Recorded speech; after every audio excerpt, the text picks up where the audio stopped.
السلام عليكم ورحمة الله وبركاته. نحمده ونستعينه ونستغفره ونؤمن به ونتوكل عليه ونعوذ بالله من شرور أنفسنا. من يهده الله فلا مضل له ومن يضلل فلا هادي له. ونشهد أن لا إله إلا الله وحده لا شريك له. ونشهد أن سيدنا محمد صلوات الله والسلام عليه خاتمة النبي وإمام الرسل. عما بعد.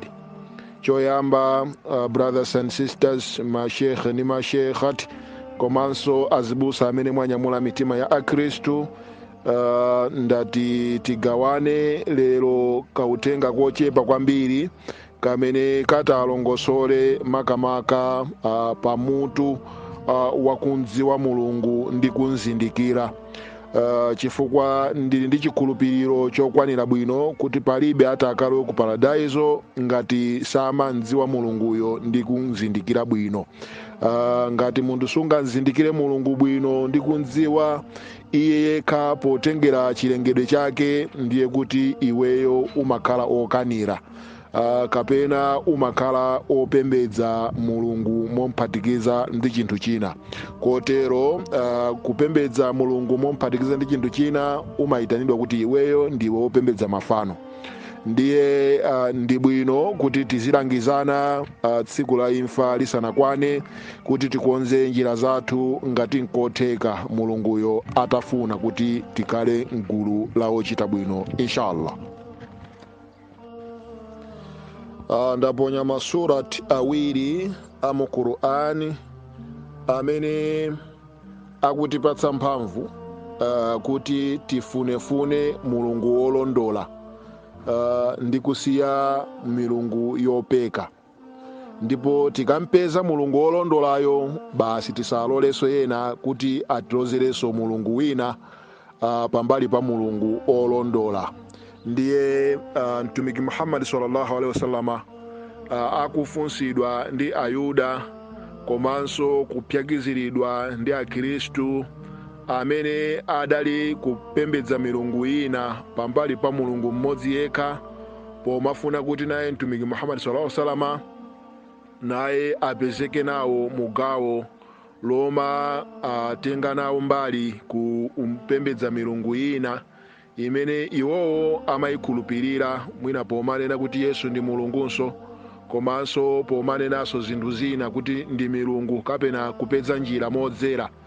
Ndiye mneneri Muhammad sallallahu alaihi wasallam adawuzidwa kuti nena, kodi ndifune mbuye wina kusiya mulungu pomwe iye ndi mbuye wa chinthu chilichonse?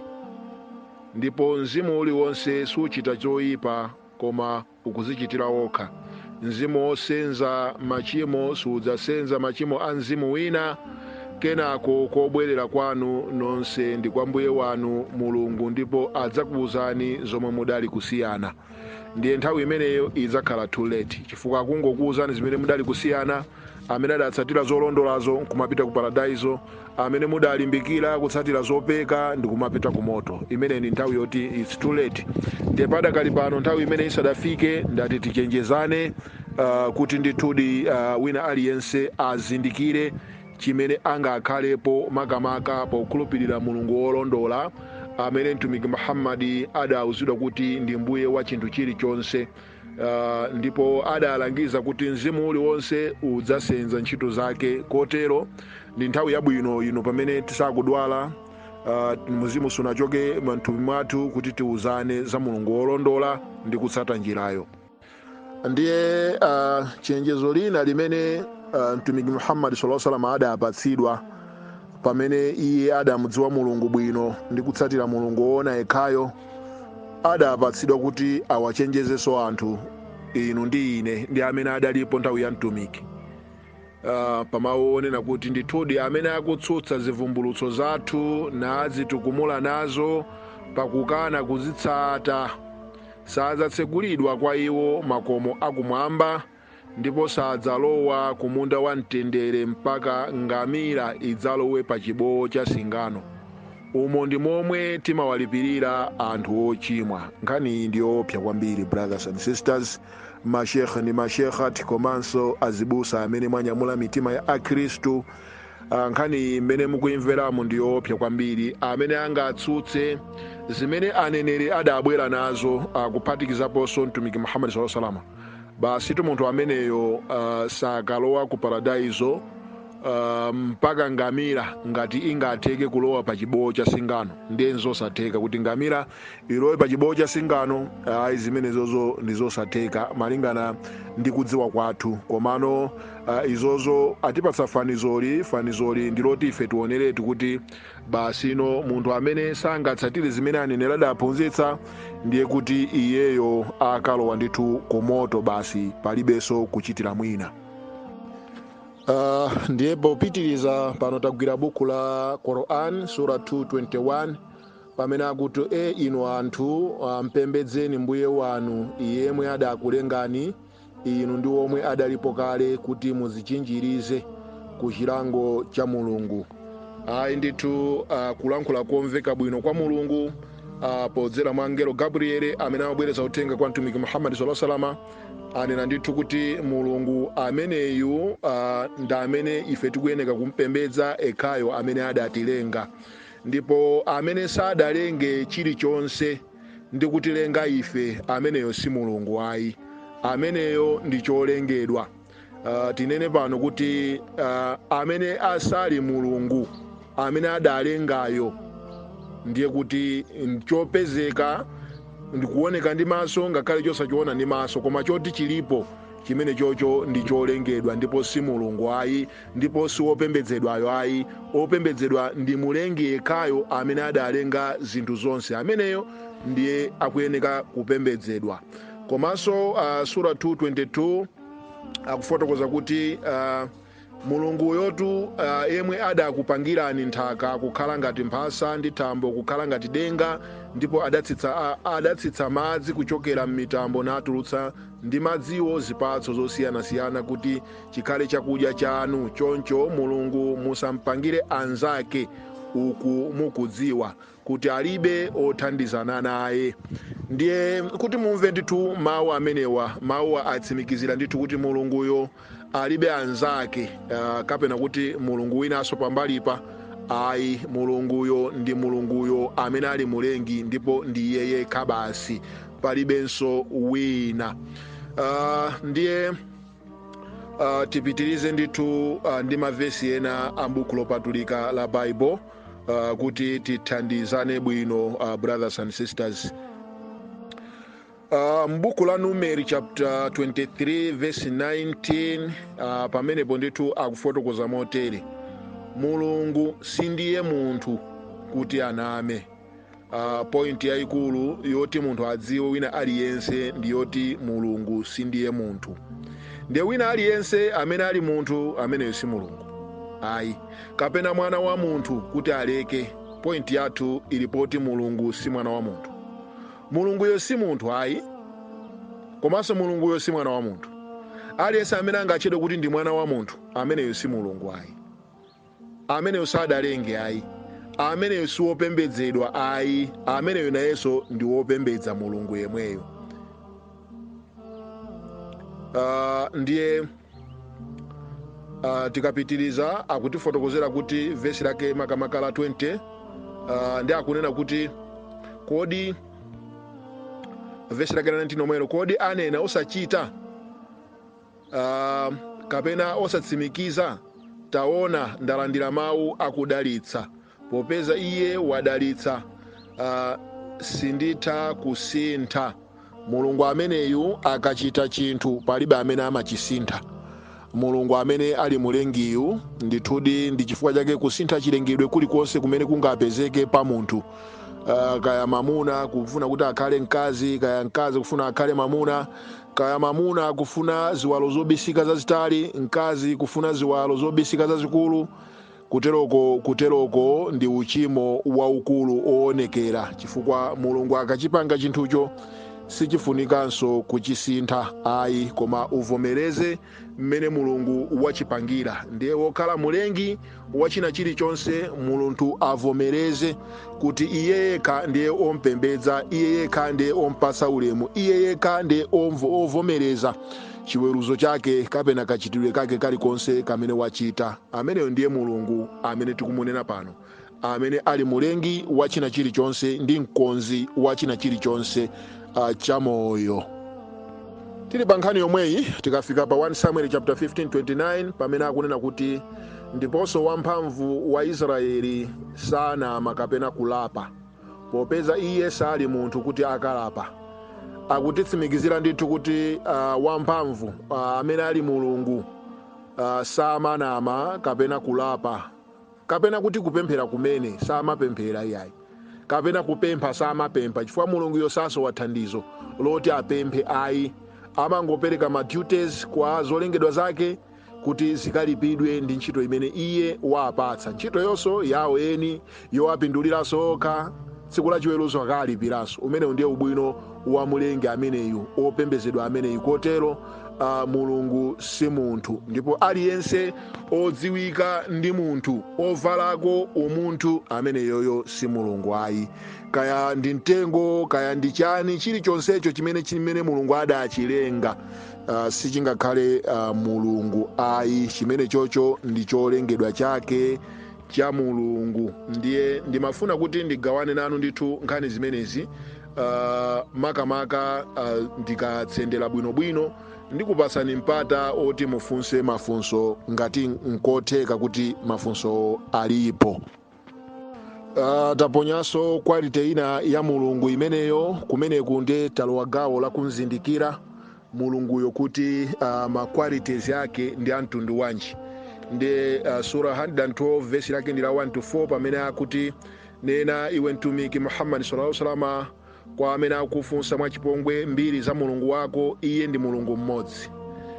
Choyamba ndi chimenecho, quality ya ameneyu wachikulire wathuyu alipo mmodzi, ndipo alibe nzake patina, alibe ndithu patina wake omfunsa nzeru kuti amgawire nzeru, kapena ompempha mphamvu kuti ampatse mphamvu ayi.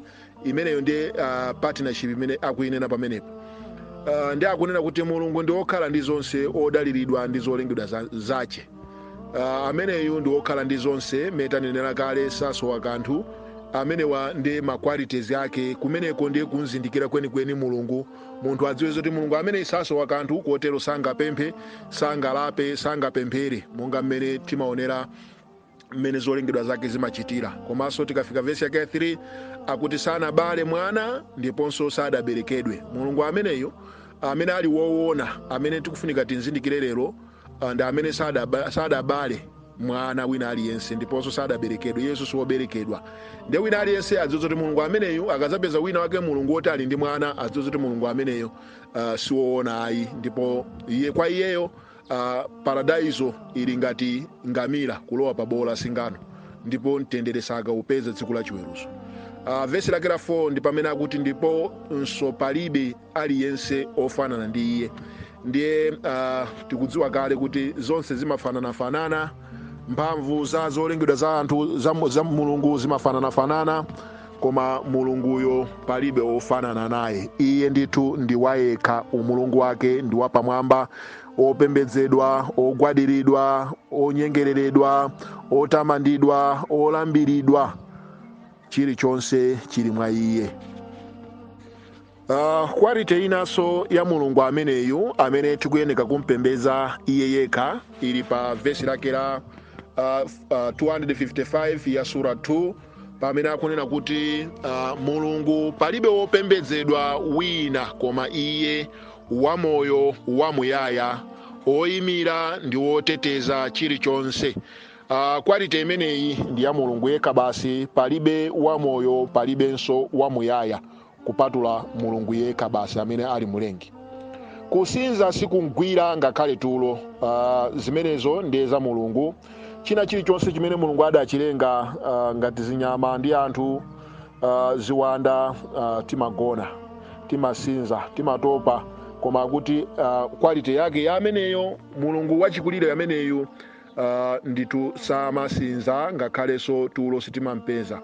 Zonse zakumwamba ndi zapansi nza iye, ndi akunena kuti china chilichonse nchake. Kodi ndani angathe kuwombola kwa iye popanda chilolezo chake? Yankho ndiloti palibe. Yankho ndiloti palibe, chifukwa ndaponya chapter china Deuteronomy 32:39 kumeneku ndi kumene ndingalowere kaye padakali panopa. Pamene ndinganene kuti akufotokoza momveka bwino, chiponyedwa nthawi ina yake koma ndifuna ndilumikizitse. Akufotokoza momveka bwino kuti ine ndine Yehova, palibe mulungu koma ine, ndipha ine, ndikhalitsanso ndi moyo, ndipo ndikantha ndichizanso, ndipo palibe wakulanditsa mdzanja langa. Ndiye funso ili ndi zoonadi kuyankha kwake tingoyankhira vesi limene lolo kuti ayi, ndithudi mulungu atafuna kuti akanthe palibe angawombole. Ndipo si Satana, si bouncer aliyense amene angawombole mulungu atafuna kuononga, palibe. Komanso mulungu atafuna kupereka palibe angalande, palibe bouncer angalande. Ichi ndi chifukwa Satana safunika kumuopa kwa amene wakhulupirira mulungu woona ameneyu. Tikamapitiriza chapter chimenechi akufotokoza kuti iye akudziwa zapatsogolo ndi zomwe zili pambuyo pawo, ndipo zolengedwazo sizidziwa chilichonse pa zomwe zili mkudziwa kwake kupatula chimene wafuna. Ndi zoonadi kuti aneneri onse adalephera kudziwa zakumbuyo kwambiri zimene mulungu adazipanga, zimene sadawulule kwa aneneriwo, komanso adalephera kudziwa zakutsogolo ngati tsiku la chiweruzo. Aneneri onse adalephera zimenezi. Palibe amene akudziwa, komanso ngakhale Satana naye sakudziwa tsiku la kiyama, amangodikirira. Kusonyeza kuti mulungu ameneyu ndiye mwini nzeru, mwini kuzindikira, ndipo amene sadziwa zimenezi sangakhale mulungu. Ndi chifukwa chake tikutsimikiza pano kuti mulungu woona ndi ameneyu amene makwalite ake tikuwalongosola pamene papawo. Mpando wake wakwanira kumwamba ndipo ndi pansi, ndipo sizimvuta kuzisunga zimenezo, ndipo iye yekha njemwe ali wapamwambamwamba, ngwamkulu kwa basi, ngolemekezeka kwambiri. Ndikukhulupirira kuti vesilo limatsimikizira ndithu munthu akayima pa vesi limene lili, munthu wayima pa chilungamo, wayima pa paradaiso. Kotero iye ulendo wake ndi wakumtendere. Ndithudi izo ndizotsimikizika malingana ndi kutilimbitsa mtima kwa aneneri. Ichi ndi chifukwa chake Deuteronomy 4:39 akunena kuti potero dziwani lero lino, nimukumbukire mtima mwanu kuti Yehova ndiye Mulungu, thambo la kumwamba ndi dziko lapansi, palibe wina. Ayi ndithu zimenezo ndezoona zake, ndi umodzi wa mulungu, palibenso wina. Kusonyeza kuti wina asabwerenso pano kuti pali mulungu Atate, pali mulungu Mwana, ndi pali mulungu Mzimu Woyera, amene yoyo sali pachoona koma wasochera konkera nako kutali. Chifukwa malingana ndi malangizo am'mabuku olemekezeka bwino, osakhotakhota, opanda chiluwa chinyengo chake, mabuku amenewo adanenetsa ndithu. Tikathamanganso pa 6:4 ya Deuteronomy akunena kuti imvani Israeli, Yehova mulungu wathu, Yehova ndiye mmodzi, amene yoto ndiye yekha basino, alipo mmodzi yekha. Ndipo mmene Qur'ani yanenera kuti iye alibe othandizana naye, kuti kapena kuti partnership, ofusana naye nzeru ndi kuthandizana naye pamphamvu kuti achite chinthu.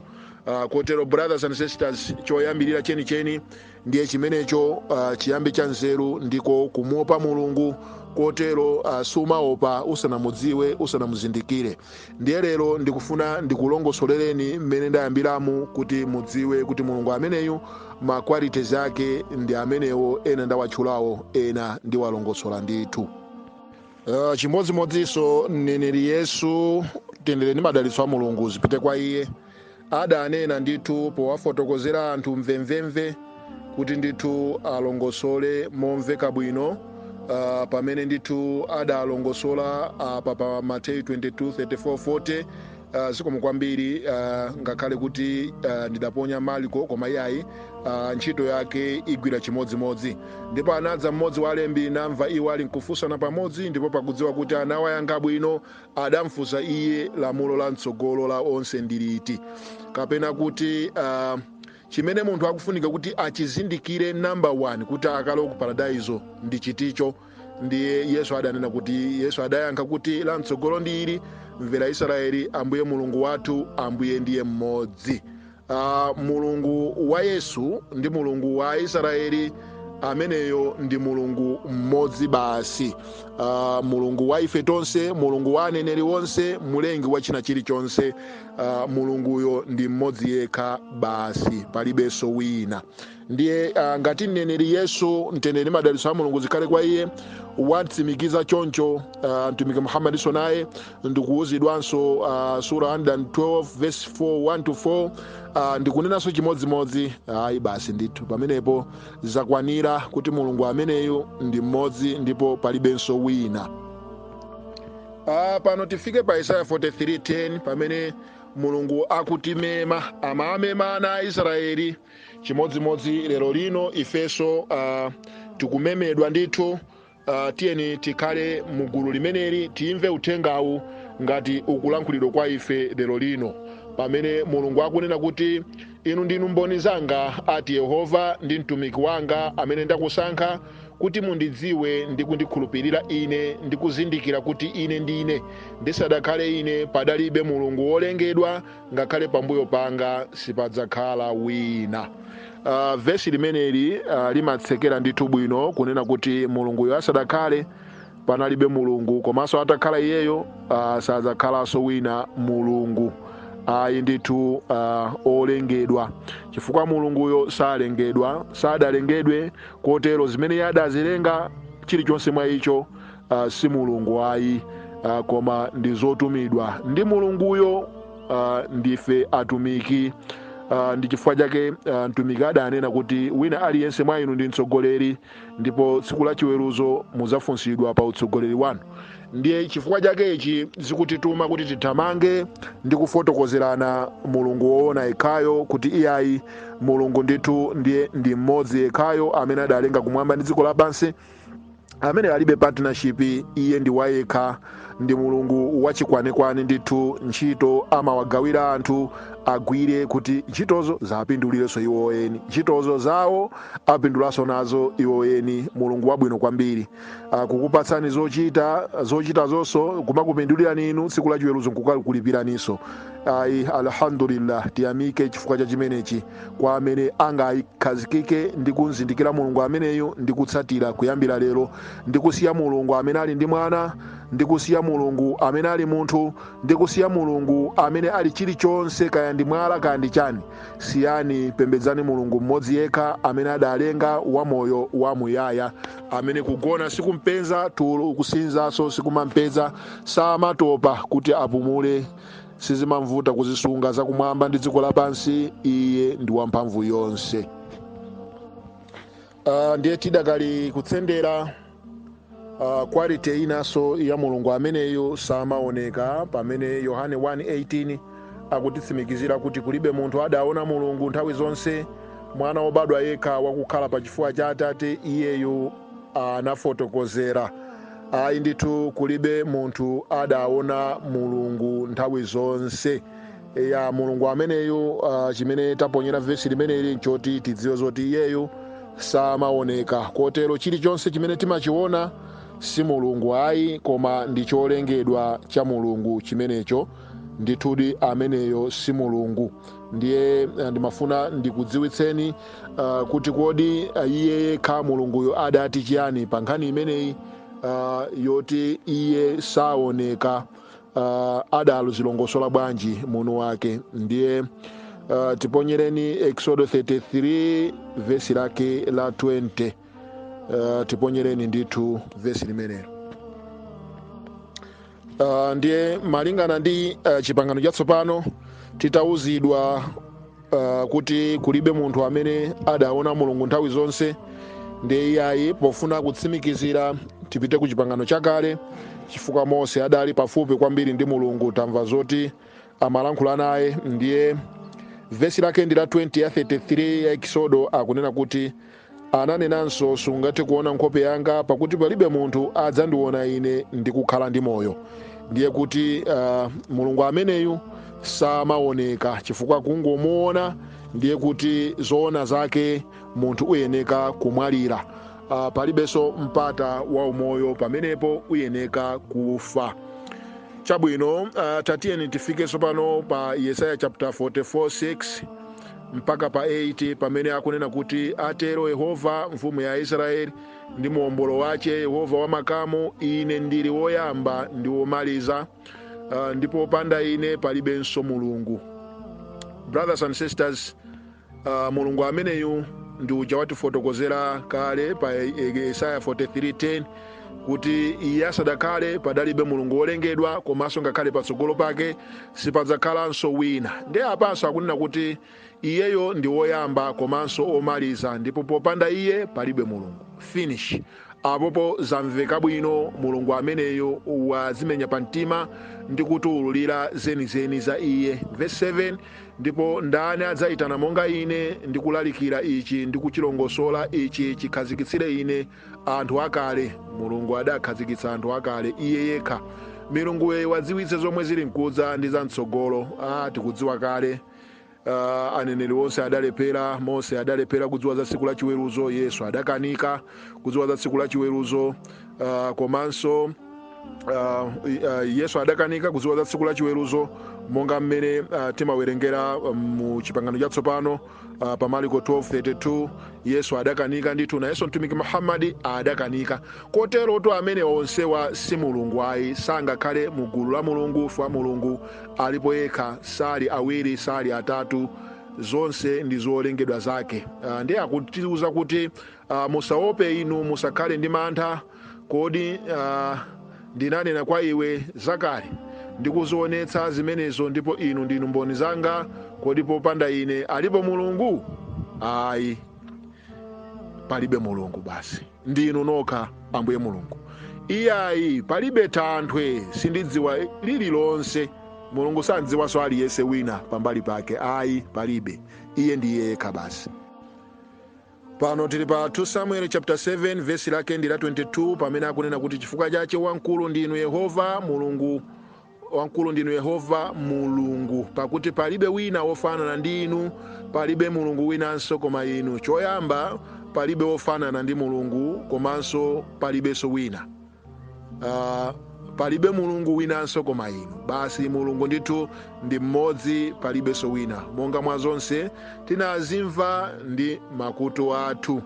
Izo ndizoona zake, brothers and sisters, zimene tikuwuzana lero.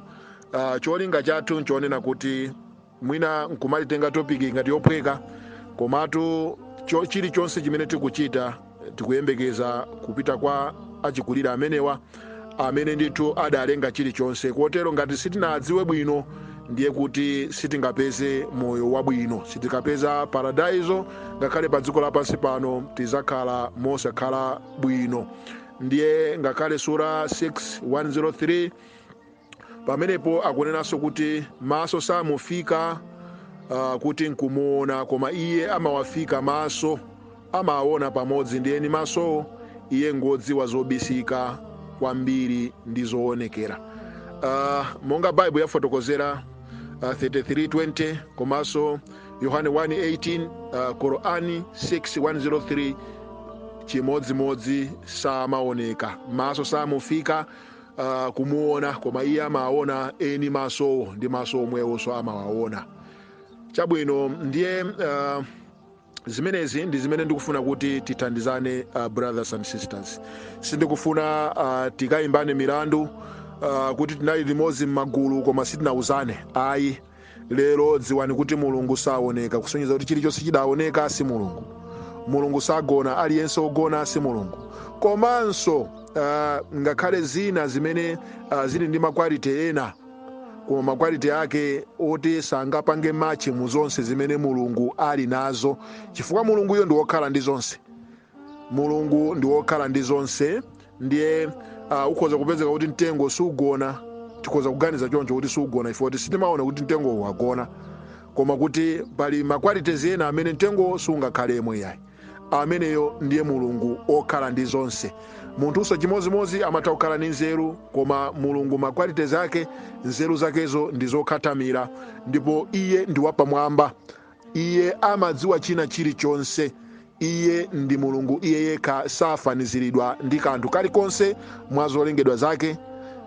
Si munthu, si ngelo, si mzimu, si satana, ayi, si mpheponso, ayi. Iye ndi mulungu wachikwanekwane. Pano tikufika pa Deuteronomy chapter 30 verse lake ndi la 15, pamene mulungu ameneyu monga wanena kale kuti zonse zili mdzanja lake, ndi akutiuza motere tonse tili lero kuti tapenyani ndayika pamaso pano lero lino moyo ndi zokoma, imfa ndi zoyipa. Mulungu ameneyu mwini wake ndi amene adatipatsa ifetu moyo, komanso zokoma, komanso imfa ndi zoyipa. Zonse mulungu adatikhuthulira, ndi makwalities ake a mulungu ameneyu ndi ameneyu. Munthu akafuna kukhulupirira mulungu ameneyu, akalandira moyo kapena akabadwisidwa mwana, asangalale.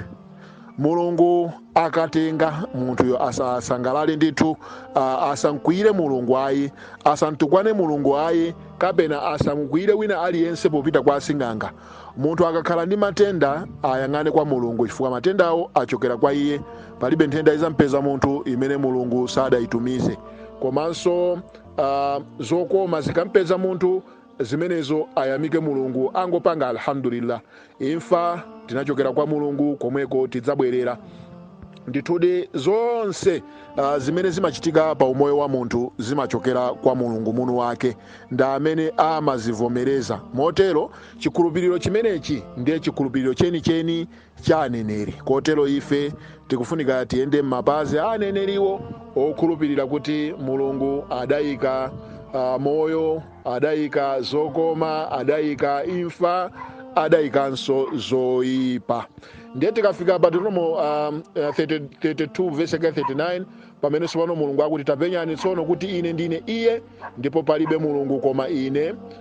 Zoona zimenezo ndi zimene takhala tikunena kuyambira pachiyambi, kuti mulungu wina palibe koma iye yekha basi, ndi mmodzi basi. Ndi pa ine mulungu ameneyo amapha ndi khalitsanso ndi moyo, komanso amakhalitsa moyo, amamusiya munthu kukhala ndi moyo, komanso amapereka moyo. Ndikantha ine mulungu amene amapereka matenda ndi chizanso ine, komanso ekha amachiritsa, ndipo palibe wakulandisa mdzanja langa. Nkhani chatimanena ija, palibe amene angalandise mdzanja lake la mulungu. Ndi chifukwa chake Qur'ani nayonso ikufotokoza pa sura 10:56 kuti iye mulungu ndi amene amapereka moyo ndi imfa, ndipo kwa iye nonsenu mudzabwerera. Chikhulupiriro chokoma kwambiri chimene pamene tingakhale pa chimenechi kuyambira lero, ndithudi tikapeza paradaizo wa mulungu ndi kugwira ntchito zabwino zimene iye watilamula. Ndimalizira ndi sura 2 verse lake la 28 mpaka na verse lake la 29. Kenako mukhoza kubwera ndi mafunso inshallah.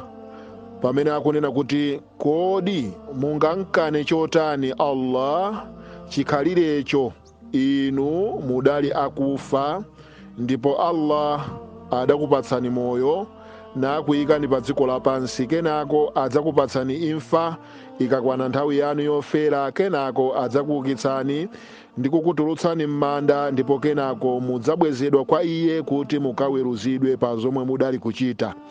Iye ndiyemwe adakulengani, iye ndiyemwe adakulengerani zonse mdziko lapansi, kenako adalenga thambo nakonza thambo zisanu ndi ziwiri, iye ngodziwa chinthu chilichonse. Iyayi brothers and sisters, mashekhe ndi mashekhati, kameneko ndi kalankhulidwe ka mulungu Allahu subhanahu wa ta'ala kutitsimikizira ndithu kuti iye mulungu amene tikufunika timukhulupirire kuyambira lero ndiye khayo amene adatipatsa imfa ndi kutipatsa moyo. Koma tinene kuti mulungu amene ife adatichotsa mu imfa yakusakhalapo ndi kutipatsa moyo kukhalapo pa dziko lino, komanso kenako adzatipatsanso imfa, kenako iye adzatiukitsanso m'manda, ndipo kenako adzatisonkhanitsa pamaso pake pa iye mwini, chifukwa iyetu ndi amene adalenga chilichonse. Kotero chilichonse chizabwerera kwa iye amene ali wodziwa china chilichonse. Ndikatero ndamaliza ulaliki wanga. Amene angakhale ndi mafunso akhoza kufunsa pa chimene ndaphunzitsa. Wa akhiru dawani anil hamdulillahi rabbil alamin. Wassalamu alaikum wa rahmatullahi wa barakatuh.